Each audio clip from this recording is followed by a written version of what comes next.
Qué gusto que nos acompañen. Bienvenidos, bienvenidas a esta charla que vamos a tener con dos hombres que conocen de derecho, pero también de la vida pública, de relaciones internacionales, de la academia, porque vamos a tocar un tema que seguramente pues, les va a parecer muy interesante, porque es la seguridad pública y el Estado de Derecho que nos impacta en nuestra vida cotidiana. Y me da muchísimo gusto recibir en esta charla que tenemos de coproducción entre el canal del Poder Judicial de la Federación y el Instituto Aspen, a Juan Velázquez, abogado, penalista, amigo desde hace muchos años. Juan, gracias por estar aquí con nosotros. 30 o 40 años. 20, 15, sí, Bueno, no, qué gusto. Gracias, gracias. gracias Juan por estar aquí con nosotros. También está con nosotros un hombre que ha estado en el servicio público, embajador y también, por supuesto, estudioso del derecho, Eduardo Ibarrola. Gracias por estar con nosotros, Eduardo. Gracias por la invitación, Elisa. Y subprocurador general de la Así República, es. encargado de los temas internacionales. Bueno, Gracias, Juan. qué mayor expertise que dos hombres que han estado en contacto con las cosas que impactan en el día a día a la ciudadanía, a la población, y que por supuesto también se tiene que construir un andamiaje de Estado de Derecho legal para dar cohesión a todas estas reglas, Juan, a todas estas normas. ¿Está peleada la seguridad pública con el Estado de Derecho o no se puede la una sin la otra? A ver, cuando yo estudié la Facultad de Derecho de la UNAM y tuve el gran privilegio de maestros legendarios, uno de ellos, don Antonio de Ibarrola, el papá de él, aprendí Sí. que la ley es la ley y que la ley preserva el orden social. Sin leyes se vive en la jungla, se vive en el caos. El tema ahora, para mí, extraño, y ya después de 53 años de ejercer como abogado, es el de que pues, la ley no es la ley. Bueno, la ley sí es la ley a veces y otras veces no. Y bueno, al final de cuentas, pues que cada quien haga lo que quiera, porque si aplicamos la ley, entonces actuamos represivamente, y lo cual es inadmitible en una sociedad como ahora, que es democrática. ¿Y la ley es injusta? ¿O es que se ha hecho esta diferencia por parte del Ejecutivo Federal de que esta ley no es justa? Y Sí. entonces, Mira, todos aprendimos naturalmente la definición de justicia, darle a cada quien lo que le corresponde. Ulpiano, un destacado jurista romano. Pero yo digo que el tema de la justicia es un tema hasta cierto punto subjetivo.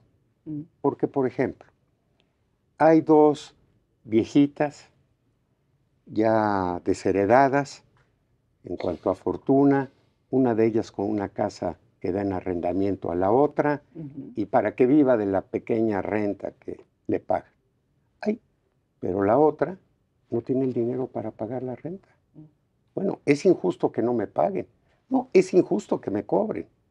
Entonces, el tema de la justicia me parece que sea un tema hasta cierto punto subjetivo. Me parece que las leyes deben justamente de tratar de que en su aplicación se haga justicia, pero al final de cuentas, si una ley resulta injusta, pues el Poder Legislativo tiene el poder para cambiarla, para volverla justa. Pero si nosotros, a quienes se nos aplica la ley, somos los que decidimos qué es justo y qué es injusto, y que si no es justo, entonces no observamos la ley, insisto, entramos en el desorden, entramos en el abuso, en la arbitrariedad, en el caos, Elisa. Y la ley del más fuerte, Y la porque, ley del más pues fuerte, bueno, claro. y sabemos que hay una desigualdad y una desproporción también en fuerzas entre la ciudadanía y quien tiene, por ejemplo, las facultades de ejercer una fuerza mayúscula en contra de un ciudadano. Entonces, en la desproporción que puede existir también, en esa desproporción entre la ciudadanía, los gobernantes o quienes tienen y ejercen la fuerza, pues debe de haber reglas y por eso también existe estas facultades acotadas incluso para las autoridades. No tienen las mismas que un ciudadano, por ejemplo, ¿no? Claro, el derecho sí controla a la autoridad, sirve como orden social para controlar a la autoridad, porque recordemos que desde hace ya varias décadas, un gran sociólogo, filósofo como Max Weber, señaló claramente que el Estado es el que tiene el monopolio legítimo Así es. de la fuerza, del uso de la fuerza. Sí hay muchos actores sociales que aplican la fuerza, que aplican la violencia, pero no tienen la legitimidad que tiene el Estado para aplicar la fuerza. La legitimidad, y esa legitimidad la da el orden jurídico. Y tú señalabas algo muy importante, el orden jurídico cuando se considera que es injusto. Pero por eso precisamente es necesario contar con un orden jurídico que tiene un origen democrático, que es el caso de las sociedades como México, que es una democracia, en donde las leyes las votan la mayoría de los representantes del pueblo, del poder legislativo. Y claro, si hay la convicción se considera que una serie de normas jurídicas o una norma jurídica es injusta, pues hay que proceder a cambiarla. Pero mientras esa norma jurídica no esté cambiada, es muy difícil justificar o aceptar que no se cumpla porque yo considero que es injusta, porque llegamos, como señalaba Juan, al caos. Y el caos es peor. Y vivimos en un momento particular. Mientras estamos aquí charlando, compartiendo con nuestra audiencia, estamos por concluir un sexenio y en nuestro México los sexenios son muy importantes. O sea, el poder que tiene el Ejecutivo Federal y el sello que va imprimiendo a cada uno sí marca una etapa distinta a la otra, ¿no? Y estamos en estos momentos de transición. Pero en el actual sexenio, a través del discurso, se han movido muchas estructuras. Por ejemplo, el hecho de decir, está mal el poder judicial desde el Ejecutivo, ¿no? Por ejemplo, está este discurso constante o en contra de organismos autónomos. Y básicamente el hilo conductor es, hay corrupción. Y entonces hay que transformar, hay que cambiar, hay que quitar, y ya se adelantaba desde antes con al diablo con sus instituciones, ¿no? Aquella frase. Y se han movido muchas cosas, para bien o para mal, Juan. Para mal, para mal. Mira, en cuanto a lo que estás diciendo, a ver, en este sexenio sí creo que haya políticas importantes de asistencia social, aunque por el otro lado de desasistencia médica, pero bueno, sí, cosas positivas. Al final de cuentas no todo es negro o blanco. Pero lo que sí me parece que está muy, muy mal es que al final de cuentas se descalifique sistemáticamente al Poder Judicial de la Federación, bueno, a la Suprema Corte de Justicia de la Nación, por deshonesta, corrupta, no velar por la justicia. Oye, porque simplemente los fallos de esa Suprema Corte, de ese Poder Judicial de la Federación, aplican la ley. Aplican la ley. Y entonces, como del otro lado esa ley se viola, por ejemplo, con la promulgación de leyes que resultan contrarias a la Constitución. ¿Y cómo no van a resultar contrarias a la Constitución si los 500 o 600, no sé cuántos legisladores, bueno, integrantes del Congreso, ni siquiera la leen? Por ejemplo, Ni siquiera la leen porque en 24 horas la aprueban. Y para que ya aprobada y siendo inconstitucional, no quieran que otro poder que se encarga precisamente de eso, les enmiende la plana. Déjame terminar nada más con esto. Tuve el privilegio de conocer, me permitió ser su amigo, a un lingüista que se llamó Arrigo Cohen.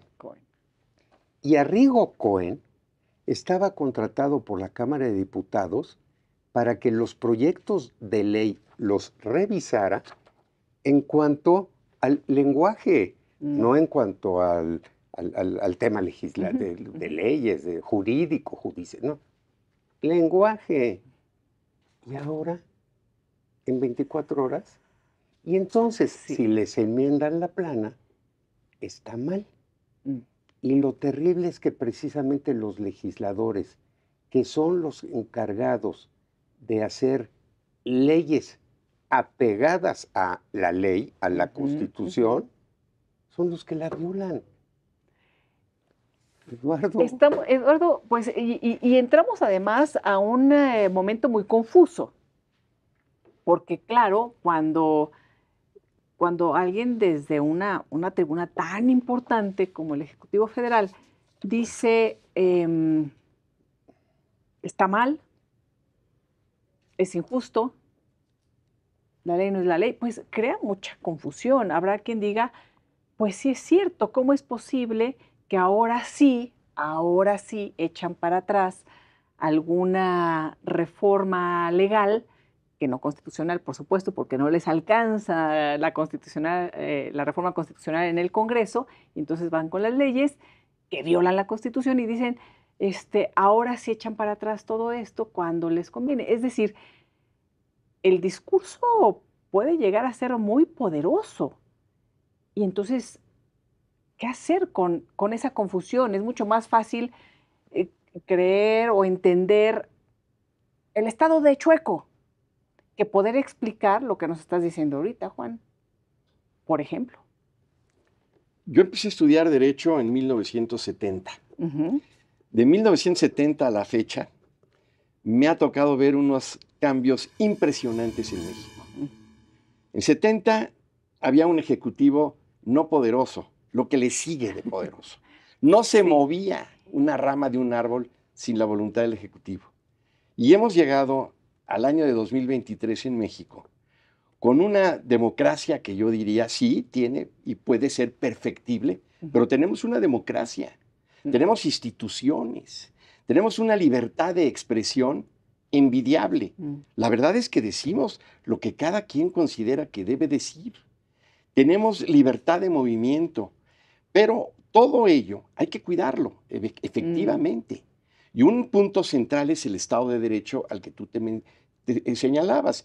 Y por Estado de Derecho, como han señalado desde Naciones Unidas, por ejemplo, pues es un sistema de gobernanza basado en las leyes. Y las leyes se aplican tanto al gobierno como a los particulares. Porque hoy en día también tenemos que pensar que sí contamos con una gran cantidad de derechos, los ciudadanos, derechos humanos, etcétera, pero también tenemos obligaciones. Y a veces se nos olvida que como población, como gobernados, tenemos obligaciones y no las cumplimos. Nos cuesta trabajo muchas veces cumplir con el orden jurídico.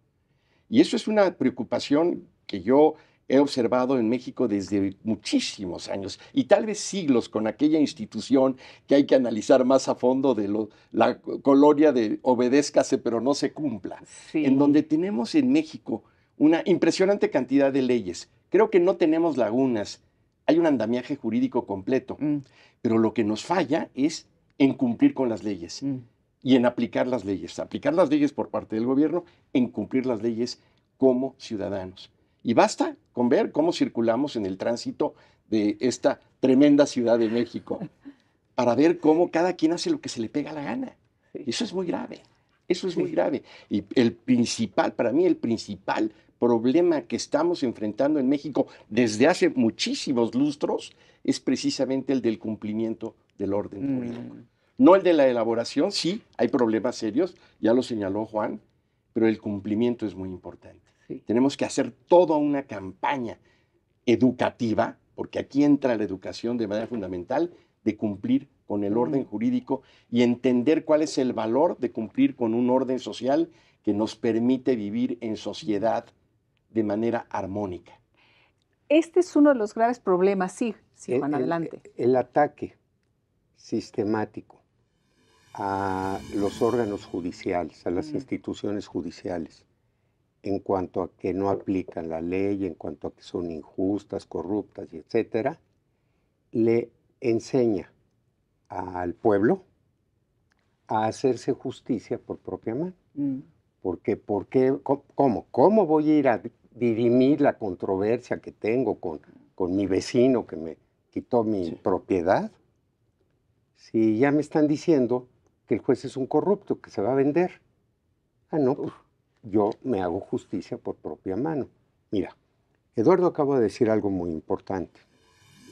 En una época, en mi época, era impensable que te pasaras un alto. Bueno, que tu automóvil quedara en la línea de peatones, porque te infraccionaban. Es decir, porque esa violación, no a una ley, bueno, a un reglamento de tránsito, tenía una consecuencia. Se castigaba con una multa, probablemente hasta con un arresto. Bueno, ahora, Eduardo lo ha dicho muy bien, todos nosotros, todos, hacemos lo que queremos. Nos pasamos los altos, damos vueltas prohibidas, bueno, todo lo que queremos. ¿Por qué? Porque no hay una sola autoridad que te sancione. Y entonces la enseñanza para todos es la de que, bueno, sí, hay una ley que dice que no puedo, pero ¿y qué pasa? No, nada pasa, la violo. Bueno, y si ya me acostumbré a violar esa ley, ¿por qué no al rato violo otra? Bueno, violo otra, sin consecuencias. Las leyes son leyes porque tienen una característica primordial, que es la de su cumplimiento obligatorio. Y si incumples, un castigo. Pero si ahora vemos que se bloquean carreteras, que se queman edificios públicos, que, bueno, todo lo que vemos, y sin una consecuencia. Oigan, pero es que están violando la ley. Sí, pero bueno, ¿qué quieren que hagamos? ¿Que los reprimamos? No queremos que los repriman. Queremos que apliquen la ley para poner orden. Porque precisamente ese desorden nos está llevando al caos. Nos está llevando al caos, Elisa. Y a una impunidad tremenda. Recuerdo que hace muchos años, bueno, no tantos, un amigo abogado, Juan Velázquez, me dijo en un programa, es que México se ha convertido en el gran casino, porque la apuesta es, si violo la ley no pasa nada. 90 y tantos % de impunidad. 97. 97%. Es la gran apuesta, es el gran casino en donde ganan el delito. Los delincuentes.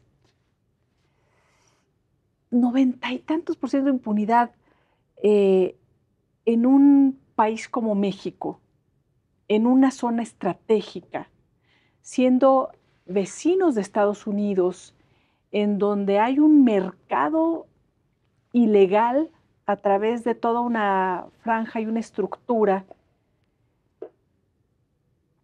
Se vuelve esto peligrosísimo, Eduardo. El que exista impunidad en un país como México,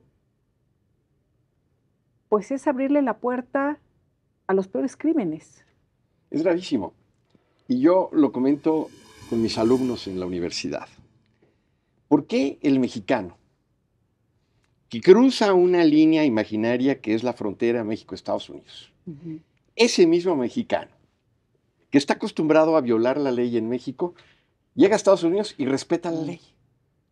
Respeta la velocidad máxima, no tira basura en la calle, no está ingiriendo bebidas alcohólicas en los parques, etc. ¿Por qué? Es el mismo, ¿eh? Es el mismo ser humano. ¿Tiene miedo a que allá le apliquen la ley? ¿No tiene miedo a que aquí en México te aplican la ley a veces? Porque en México lo podemos lograr. Yo creo que el alcoholímetro, por ejemplo, es un caso de éxito. Sí, sí. No hay corrupción, hasta donde se sabe, y todos cumplimos porque tenemos miedo de que nos agarre el alcoholímetro, además de que es correcto no manejar cuando has ingerido bebidas alcohólicas o drogas. Pero entonces, sí se puede. Sí. Sí se puede. Sí. Ahorita que comentabas lo del alcoholímetro, tengo una muy buena amiga que trabajaba en el entonces Distrito Federal, la Ciudad de México, cuando se implementó. Y en una reunión se me hizo fantástico porque dice, oigan, y les aviso, si los detiene el alcoholímetro, los detuvo, ¿eh? Ni empiecen a hablarme, ni empiecen a decir, bueno, pues es que yo tengo influencia y no sé qué, ¿no? La querida Leti Bonifaz, ¿no? Decía, ni me busquen, ¿eh? Fíjate que se aplica la ley.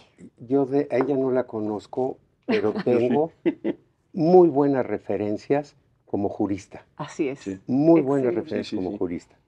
Ahora, ¿Sí? déjame mencionar algo también. Mira, no tengo el honor de conocer a la presidenta de la Corte, pero sí lo tengo de conocer a casi todos los ministros, a muchos ya por décadas. Y me consta, a Eduardo le consta, con Fernando Franco, por ejemplo, que son gente honorable, que son gente competente, que es gente independiente y que tienen por objeto velar por la aplicación de la Constitución. El que todo el día y sistemáticamente y de todas las autoridades los ataquen, se me hace una perversidad, pero además muy peligrosa, por lo que hemos dicho. Si la Suprema Corte, que es el más alto tribunal del país, es todo eso que dicen, pues que queda con el juez de pueblo. No. Con los jueces, magistrados, ministros, ministras y con la ciudadanía. Cuando hablábamos de esta desproporción de fuerza, el que se difame o se calumnie a personas en lo individual desde el máximo poder, me parece injusto, hablando de esas percepciones a lo mejor muy individuales, pero que puede ser peligrosísimo porque no están los otros y nosotros, ¿no? Estamos todos juntos en este gran país que es México. Y creo que nuestros gobernantes, nuestros representantes, tienen que vernos así, en igualdad de circunstancias, para todos juntos y todas las personas juntas salir adelante. Vamos a hacer ahorita una pausa y quiero regresar con este tema de la seguridad, porque creo que hemos hablado de lo que es el Estado de Derecho, de la circunstancia muy particular en la que vivimos, y yo creo que de las personas que nos ven y nos escuchan en estos momentos, una de las grandes preocupaciones es el tema de seguridad en nuestro querido México. ¿Qué es la seguridad pública? Porque también hay que hacer ciertas distinciones y cómo se encuentra y cómo se puede mejorar. Una pausa y volvemos.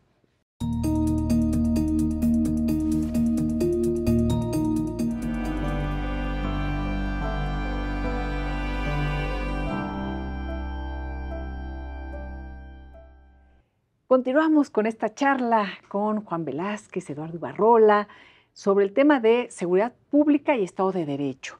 Y les comentaba antes de irnos a la pausa de que seguramente a muchas de las personas que nos ven y nos escuchan les interesa el tema de la seguridad, porque hemos visto un deterioro también en el ámbito de la seguridad pública en nuestro país.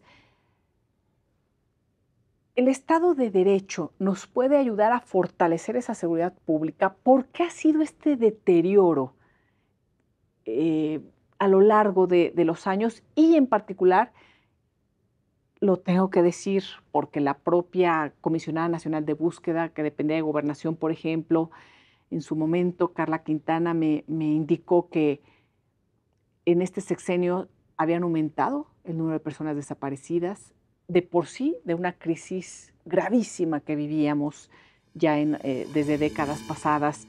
Se han incrementado las desapariciones forzadas de jóvenes en particular, de niños, niñas. Hay investigaciones periodísticas muy sólidas que hablan de cerca de 500,000 de niños, niñas y adolescentes impactados por la violencia en los últimos 3 años del gobierno de Enrique Peña Nieto y 3 primeros del gobierno del presidente López Obrador, por tomar un tiempo de estudio, y así lo realizaron un grupo de colegas. ¿Por qué? ¿Qué está pasando en el tema de seguridad pública, Juan? Mira, la seguridad pública en la Constitución se le encarga a las autoridades civiles. Ujú. En este caso particularmente a las fiscalías y a las policías. ¿Quién es el primero, como se llama, respondiente cuando un delito? Un agente policíaco. Nada más que el tema es que en México hay unos 400 municipios sin policías y otros 500 con menos de 10 policías que apenas saben leer y escribir, que no tienen ni equipo, ni preparación, ni nada para enfrentar a la delincuencia. Y que el 75% del sistema policial en México está infiltrado por la delincuencia.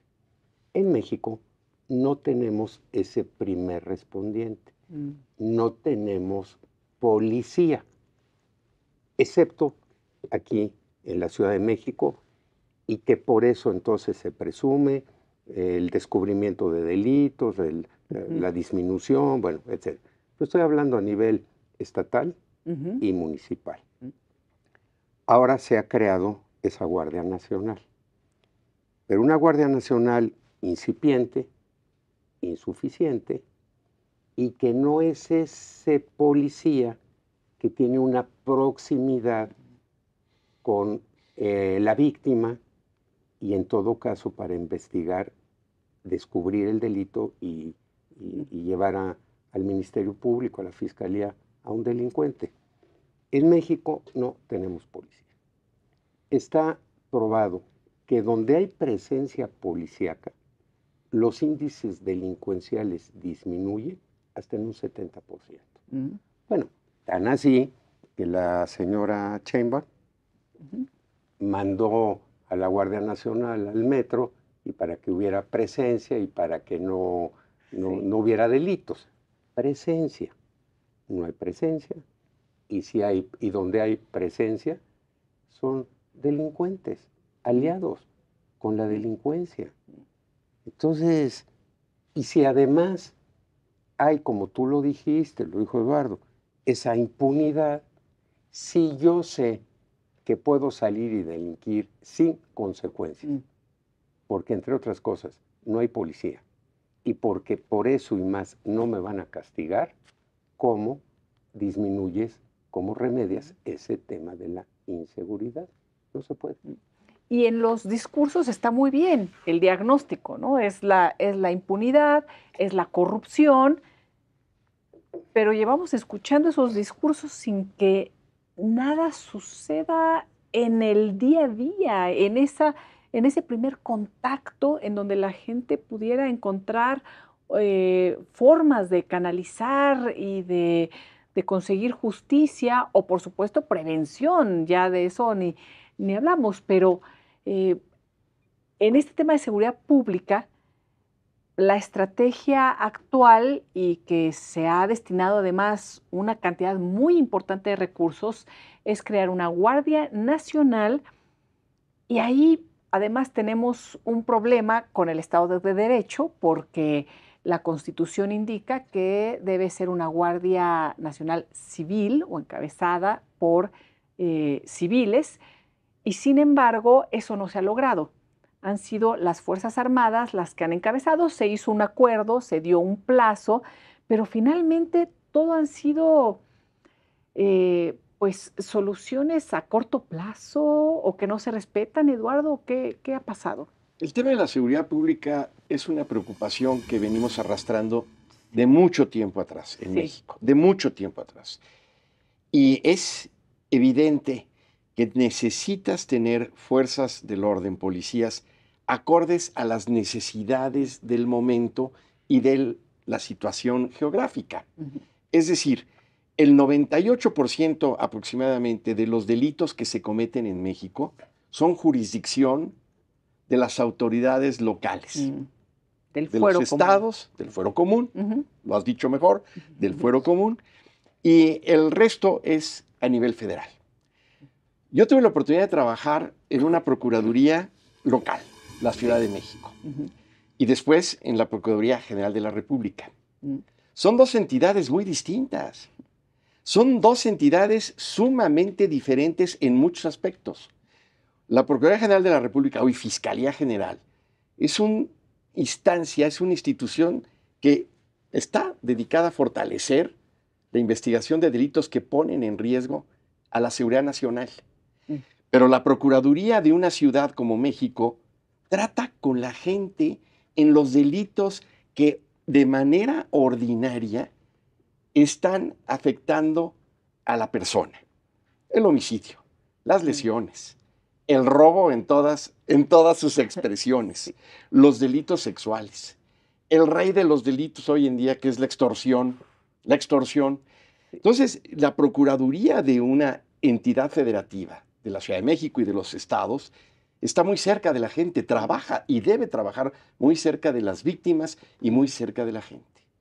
Y es muy importante enfatizar en que se debe de apoyar a esas autoridades locales, tanto a las procuradurías de los estados como a las policías municipales y estatales, pero sobre todo a las municipales, porque esas son las policías de proximidad, las que están trabajando con la gente.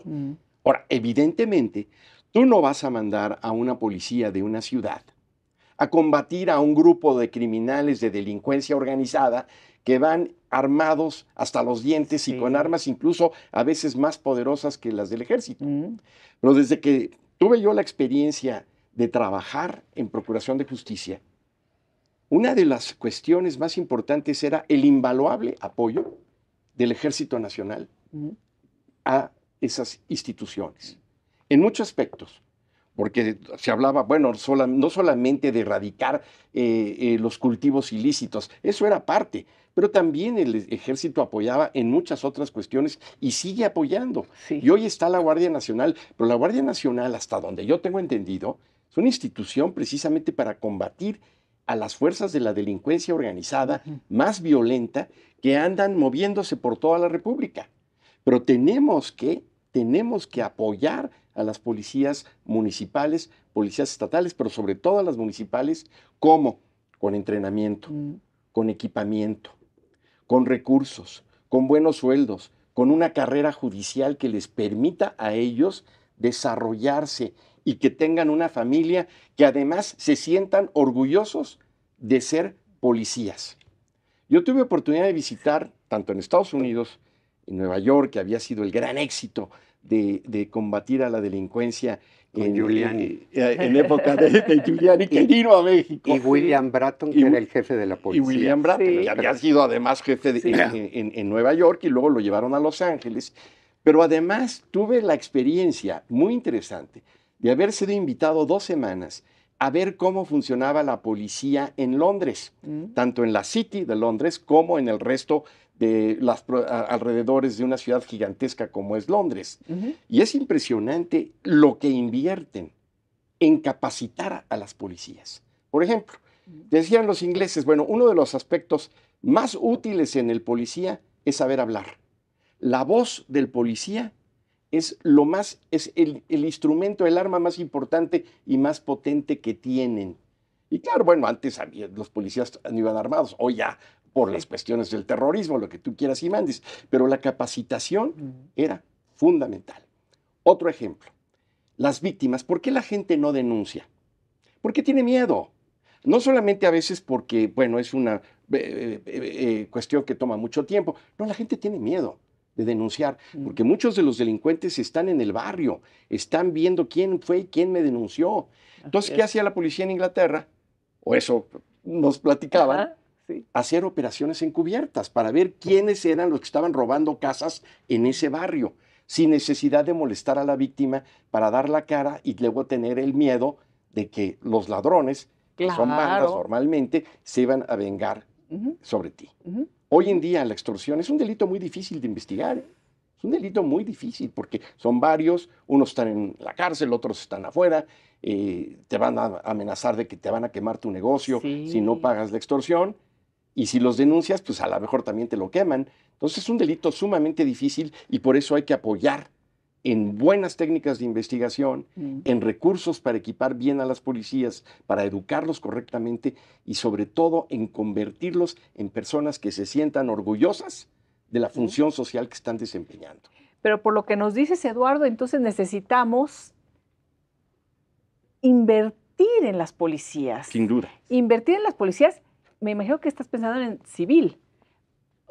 Sí, digo, no, las policías municipales, las policías son civiles, municipales, estatales, en la fuerza civil, que está en este 98% de los delitos que se cometen y que además son los del impacto directísimo en la vida cotidiana de la mayoría de la ciudadanía. ¿Qué está pasando? Se está pensando de esa manera porque, nuevamente, y perdona que vuelva como al discurso que hemos estado escuchando, pero es que ha sido muy claro el Ejecutivo Federal en ese sentido, que dijo, las policías estaban infiltradas, se acabó, no. Y entonces ahora es la Guardia Nacional y lo que está queriendo impulsar es que una Guardia Nacional que dependa de la Secretaría de Defensa Nacional.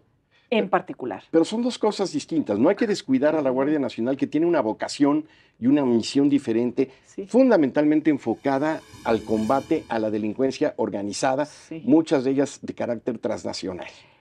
Pero las policías locales siguen existiendo y son las más numerosas del país.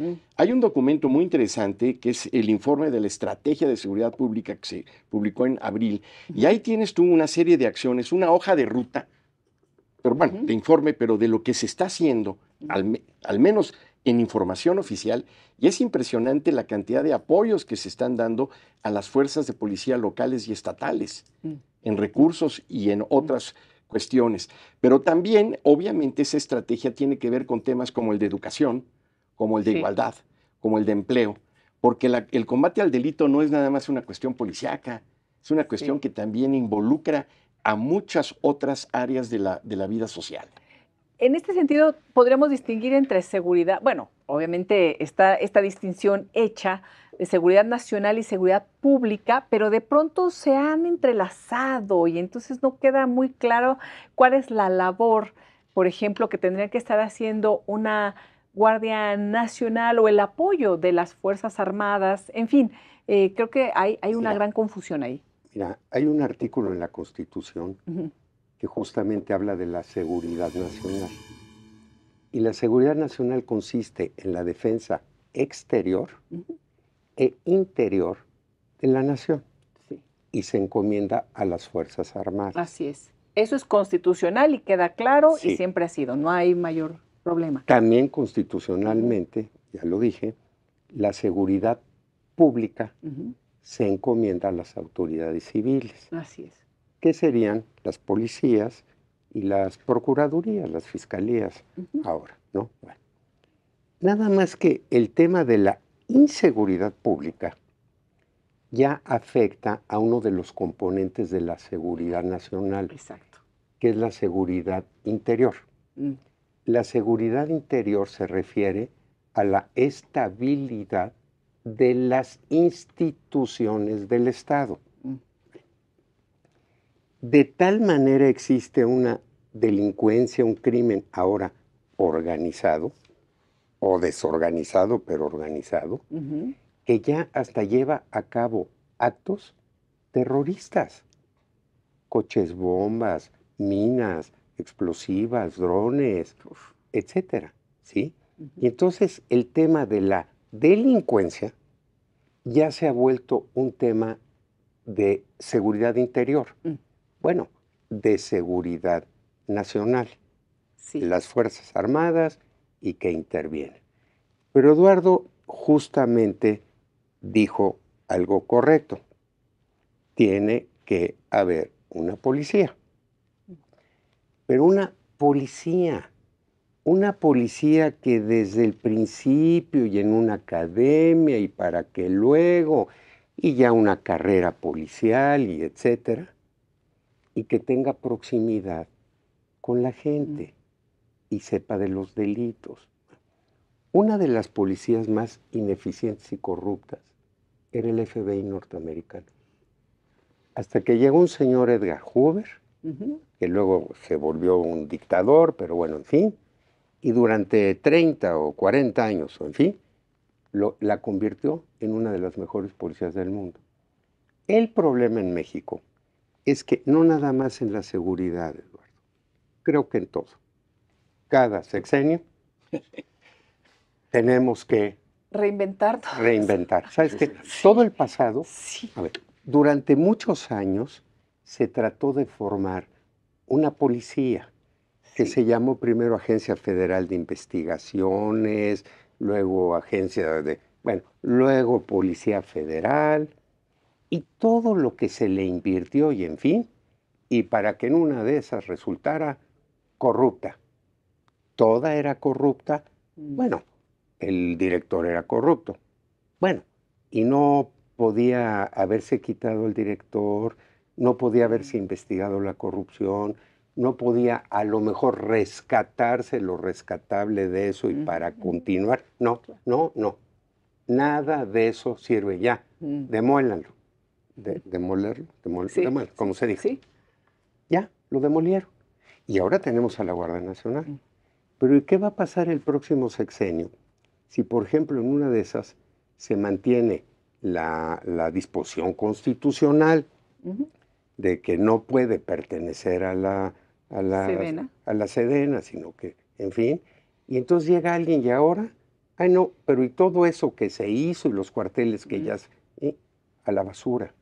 Cada sexenio reinventamos, no le damos continuidad a casi nada. Sí. ¿Sabes que en este país lo único que tiene continuidad es el Poder Judicial Federal y las Fuerzas Armadas?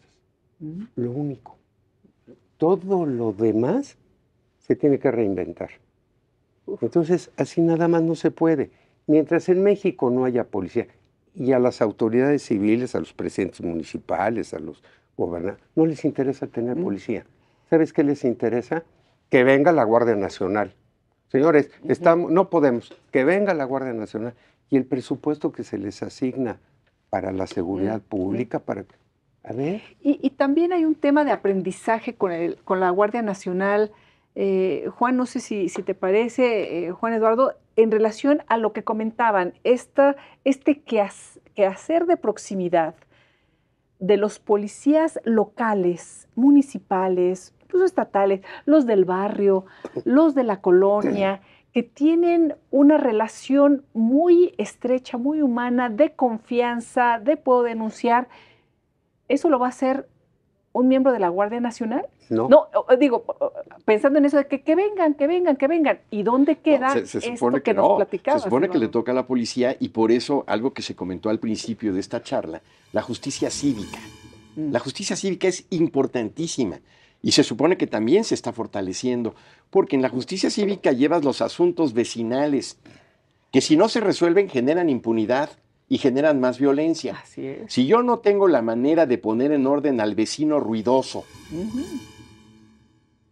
Entonces, ¿qué va a suceder? Que me voy a tratar de hacer justicia por mi propia mano y eso genera violencia. Entonces, la justicia cívica es básica para poder ordenar la convivencia de abajo hacia arriba, de lo local hacia lo de arriba. Sí.